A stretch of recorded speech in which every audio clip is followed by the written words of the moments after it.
Let's continue lecture number 3, Indian economic structure. पहले lecture में देखा एग्रीकल्चर सेक्टर के कंपोनेंट्स क्या है। सेकंड लेक्चर में देखा कि भाई हमारी इकोनॉमी में प्रोडक्टिविटी कम है। अब देखेंगे हाउ टू इंक्रीज प्रोडक्टिविटी, कौन से कार्य करने हैं, गवर्नमेंट ने कौन से मेजर्स लिए हैं जिसके ज़रिए आप अपनी इकोनॉमी का एग्रीकल्चर का प्रोडक्शन बढ़ा सकते हो। What are the major to increase productivity. तो point number 1 is implementation of land reform. Reform reform means changes. यानी ऑलरेडी हमने ऊपर पढ़ा कि जमींदारी सिस्टम नाबूद होने के बाद भी जमींदारी सिस्टम की तरह मालिक नौकर की दौड़ चल रही है।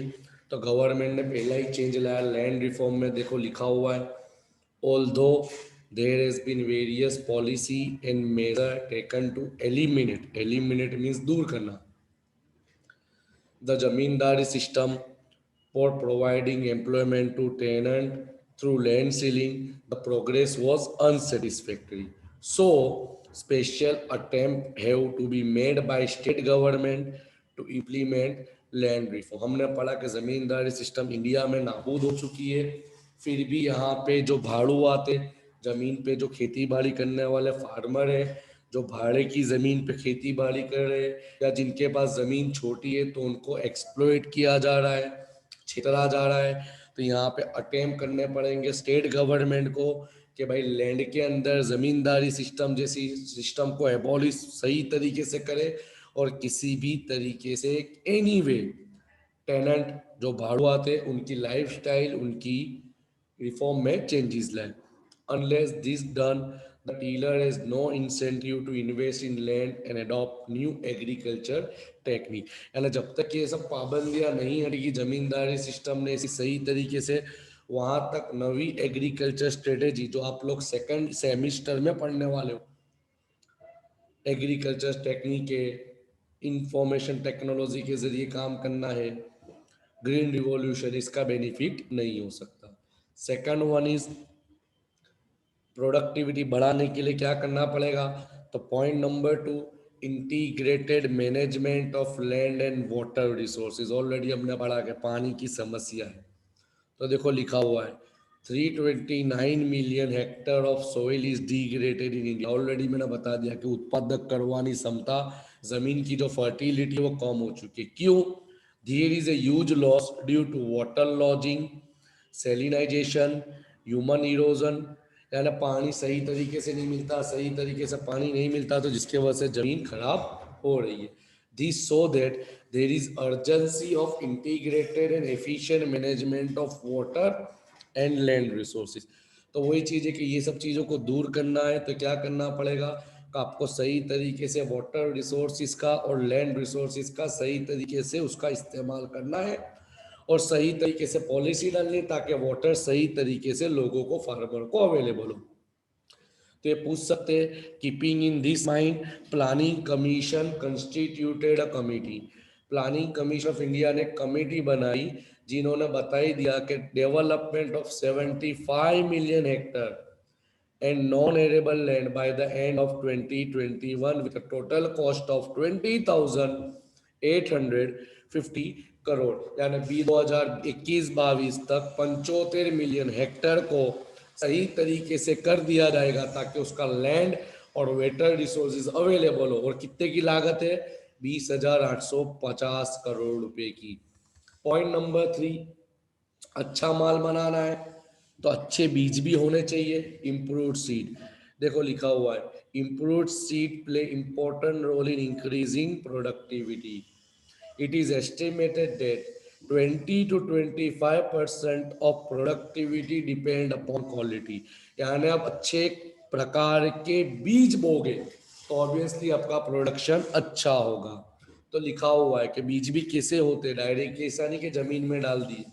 क्या लिखा हुआ है? After examining the soil condition and availability of irrigation facility, farmers will be advised about which seed are best in the area, यानी खेडूतों को भी जागरूक किया जाना चाहिए। गवर्नमेंट खेडूतों को समझाएगी, एक्सप्लेन करेगी कि आपकी जमीन कैसी है, आपकी जमीन में फर्टिलिटी कैसी है और आपकी जमीन कौन से पाक के लिए अच्छी है। क्लियर। Point number 4, fertiliser.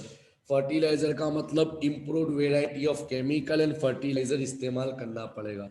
देखो लिखा हुआ है, improved seed require heavy dose of fertilizer. सीधी बात है ना कि भाई अच्छा सीड लगाना है, अच्छा पाक बनाना है, तो उसको तुम्हारो सही तरीके से उछेर भी अच्छा करना पड़ेगा। उछेर करने के लिए सही तरीके जो केमिकल्स, फर्टिलाइजर, इक्विपमेंट है वो डालने पड़ेंगे। It has been estimated that Indian farmer use only 1/10 amount of manure. This is necessary to maintain the productivity of soil. सीधा बताता है कितने, ओनली 1/10, यानी 10 में से एक फार्मर जैसा है जो सही तरीके से फर्टिलाइजर का इस्तेमाल कर रहा है। There was wide interstate different in use of, देखो एग्जांपल देखो, in Punjab it was highest 270 227.5 hectare in 2015 and it was only 78.2 in Madhya Pradesh and 57.5 in Odisha. तुम यहाँ से ही देख लो, तीन अलग अलग स्टेट के बारे में। तो भाई पंजाब के अंदर व्हीट ने ग्रोथ अच्छा खेती बाड़ी क्यों है? Because they are using proper amount and proper quantity of fertilizer for producing their farming activity. तो ये सीधा बता दिया डिफरेंस कि अगर आप सही फर्टिलाइजर इस्तेमाल नहीं करते तो आपको पाक अच्छी तरीके से नहीं मिलेगा। तो चौथा पॉइंट आया, फर्टिलाइजर फैसिलिटी अच्छी होना जरूरी है। पॉइंट नंबर 5, इरिगेशन, पानी की फैसिलिटी। देखो लिखा हुआ है, पहले तो देखते क्या प्रॉब्लम है। The coverage of irrigation in various states varies का मतलब चेंज फ्रॉम 14 to 9.7%। इसका मतलब क्या है, कितने स्टेट ऐसे जहाँ पे संपूर्ण समय सर पानी मिलता है और कितने स्टेट ऐसे जहाँ पे पानी नहीं मिलता। वही बता, 14% बहुत कम कहवाया।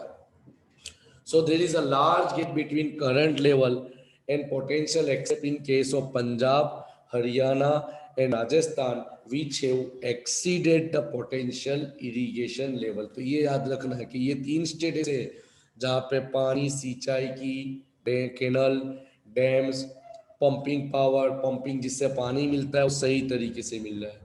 क्लियर क्लियर, याद रखना, जितना मिलना चाहिए उतना पानी नहीं मिलेगा। पानी नहीं मिलेगा तो उनको बरसात पे डिपेंड करना पड़ेगा। तो वही है, प्रोडक्टिविटी बढ़ानी है तो आपको अच्छा इरिगेशन फैसिलिटी इस्तेमाल करनी पड़ेगी। दूसरा आता है consumption of power, electricity, as noticed by Ramesh Chand, S Raju and Pande. Increase in electricity supply to agriculture is important for promoting irrigation. वही है ना, पानी सिंचाई के लिए मोटर चाहिए, मोटर चलाने के लिए इलेक्ट्रिसिटी चाहिए। तो अगर आपके पास इलेक्ट्रिसिटी नहीं होगी तो आप पानी की सिंचाई कैसे कर पाओगे? So electric power used in agriculture varied from 150 gigawatt and 400 gigawatt in Odisha, Kerala, Jammu, where it was 14,500 gigawatt in Maharashtra, Rajasthan, Gujarat, Andhra Pradesh, Karnataka। तो यहाँ से तुम चेक कर लो कि भाई ओडिशा, केरला में कितनी बिजली मिलती है, सिर्फ 1500 से 400 गीगावाट कंपेयर टू महाराष्ट्र। तो कॉमन है, जहां इलेक्ट्रिसिटी मिलेगी वहां इरिगेशन फैसिलिटी अच्छी होगी। उससे खराब हालत देखो, आसाम में सिर्फ 35% गीगावाट, हिमाचल प्रदेश में सिर्फ 74.9%, झारखंड में 84 गीगावाट। अब कॉमन इलेक्ट्रिसिटी नहीं मिल रही है संपूर्ण। पानी की सिंचाई सही तरीके से नहीं होगी, पानी की सिंचाई सही तरीके से नहीं होगी तो कॉमन है प्रोडक्टिविटी में प्रॉब्लम होगा। तो पावर फैसिलिटी प्रोवाइड करनी चाहिए। उसके बाद आता है cropping intensity. The level of cropping intensity continue to be very low in most of the state. In Andhra Pradesh, Karnataka, Tamil Nadu, Madhya Pradesh, Maharashtra, Gujarat and Rajasthan, More than one crop is taken on less than 30% of area. This show that there is considerable scope to increase, रेस का मतलब increase, output का मतलब product through double cropping. Double cropping का मतलब क्या होता है, कितने तुम स्टेट देख लो, 4 महीने खेती करेंगे, 8 महीने बैठेंगे, तो कॉमन 8 महीने हुआ, तुम मल्टीपल क्रॉपिंग करो ना। जैसे गाँव है तुम्हारी जगह, तो उसके साथ तुम्हारे गवर्नमेंट ने फैसिलिटी दी, तुम आगे पढ़ोगे कि सर्वे करने वाले वो आपको बताएंगे कि भाई ऑफ सीजन है, जब बरसात नहीं है तो कौन सा पाक आपकी जमीन पे पॉसिबल है, कौन सी खेती करना है। डबल क्रॉपिंग करो, क्योंकि डबल क्रॉपिंग हो गई तो दोनों जगह से इनकम होगी, मेन इनकम तो चालू है। तो ये सब चीजों पे भी ध्यान देना जरूरी है। उसके बाद पॉइंट नंबर 8 जो इम्पोर्टेंट आता है वो हम सबके लिए कॉमन है, टेक्नोलॉजी। कि भाई तुमको आज के जमाने में फार्मर को खेती करने के लिए कोई बड़द गाड़ वो सबको छोड़ के लेटेस्ट टेक्नोलॉजी, ट्रैक्टर्स है, इलेक्ट्रिक है, ये सब चीज़ों का इस्तेमाल करना है। कटिंग के लिए फोल्डर मशीन है, कटिंग मशीन है, ये सब इस्तेमाल करो गेहूँ साफ करने ये सब चीज़ों के लिए। तो इससे क्या होगा, वेस्टेज कम होगा। वेस्टेज कम होगा तो ऑटोमेटिक तुम्हारा प्रोडक्शन ज़्यादा दिखेगा, और इम्प्रूव टेक्नोलॉजी होगी तो काम ज़्यादा होगा। और जो सबसे डेंजर पॉइंट आता है वो है प्लांट प्रोटेक्शन। बहुत बड़ी चीज़ है कि अगर आप ध्यान नहीं दोगे तो जीव जंतु, जानवर, बर्ड्स, पक्षी आपका अनाज खराब कर देते हैं। तो आप जो खेती करते हो उसका प्रोटेक्शन भी करना पड़ेगा। आप कॉमन है, बाग खराब नहीं होगा तो प्रोडक्टिविटी ऑटोमेटिक ज़्यादा होगी। देखो लिखा हुआ है, around 10 to 30% of farm production in India is lost every year due to pest, weed, and disease. The damages from weed and pest is almost 1.5 lakhs crore. देखो हम देखो 1.5 करोड़ का नुकसान हो जाता है अनाज में जीड़ जंतु की वजह से। And most of the farmer are unaware about medicine and insecticide. Common है, पहले ही हमने पढ़ा था प्रोडक्टिविटी में कि हमारे फार्मर अभी भी एजुकेटेड इतने नहीं है, समझदार जानकार नहीं है, सामाजिक को ज़्यादा ध्यान देने वाले हैं। उसके बाद इग्नोर है, सुपरस्टिशियस है, अंधश्रद्धालु है। तो इसकी वजह से भी उनको मेडिसिन कौन सी इस्तेमाल करनी है सब मालूम नहीं होता, जिसके वजह से उनका पाक खराब हो जाता है। तो गवर्नमेंट को नेसेसरी प्रोग्राम करने पड़ेंगे कि जितना हो सके, जैसे लिखा है ना, गवर्नमेंट शुड मेंटेन इस technical staff for spraying pesticides and insecticide at nominal rate. Government को कम से कम खर्चे में, या तो फ्री ऑफ कॉस्ट तो नहीं बोल सकते, पर एटलीस्ट नॉमिनल खर्चे में ये सब फैसिलिटी फार्मर को प्रोवाइड करनी है, जिसके वजह से उनका पाक खराब ना हो, उसको लंबा समय तक संग्रह करके रख सके। फिर दूसरा आता है provision of credit and marketing. ये भी हमने पढ़ा कि हमारी जैसी कंट्री में एग्रीकल्चर के ऊपर इतनी मार्केटिंग भी नहीं होती प्रोडक्ट की, और जल्दी एग्रीकल्चर प्रोडक्ट वालों को, फार्मरों को लोन नहीं मिलती। तो कॉमन है, फार्मरों को अगर लोन देगी गवर्नमेंट, या उनके लिए कोई नॉमिनल रेट पे कोई स्कीम तैयार करेगी, तो farmer pesticides, insecticide, fertiliser, chemical, improve seed अच्छी तरीके से खरीद सकेंगे। इरिगेशन फैसिलिटी के लिए भी पैसा लगता है, तो गवर्नमेंट को सही कम अमाउंट में लोन मिलेगी, तो फार्मर ये सब चीज़ों की फैसिलिटी लेगा, जिसके ज़रिए अच्छी फैसिलिटी से अच्छा पाक बनेगा, और ऑटोमेटिक हमारे देश का प्रोडक्शन, एग्रीकल्चर का प्रोडक्शन इंक्रीज होगा। उसके बाद आता है बेटर मैनेजमेंट। कॉमन है, agriculture require better management for increasing the level of productivity. For this, common है, मैनेजमेंट करने के लिए क्या करना पड़ेगा, सिंपल है। For this farmer have to be educated in efficient use, particularly land, irrigation facility, and agriculture implement. Agriculture implement means खेती करने के साधन। Scientific and technological awareness need to be spread among farmer. फार्मरों के बीच में technological जागरूकता पैदा करनी पड़ेगी कि भाई कैसे काम करना है, अगर आपको कुछ प्रॉब्लम होती है तो कैसे कांटेक्ट करना है, कैसे प्रॉब्लम का सॉल्यूशन करना है, कौन सी टेक्नोलॉजी का इस्तेमाल करना है, किस प्रकार करना है। तो ये सब चीज़ों पे भी ध्यान देना पड़ेगा।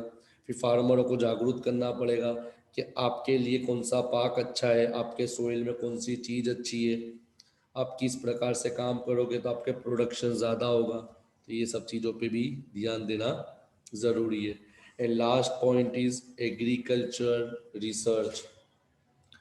Agriculture research is presently conducted by ICAR, Indian Council of agriculture research. India के अंदर ICAR वो संस्था है जो खेती बाड़ी के ऊपर रिसर्च करती है. Various university and institution providing high yielding seeds for different crop, यानी अच्छे अच्छे सीड भी प्रोवाइड करते यूनिवर्सिटी वाले, इंस्टीट्यूशन वाले फार्मरों को, जिससे उनका पाक अच्छा हो.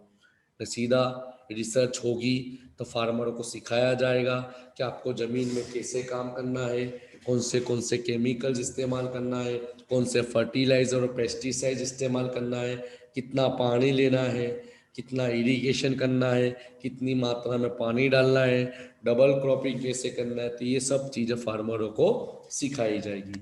तो यहाँ पे तुम्हारा पॉइंट हुआ how to increase production in agriculture sector. तो यहाँ पे तुम्हारा यूनिट 2 का एग्रीकल्चर वाला टॉपिक कवर हुआ.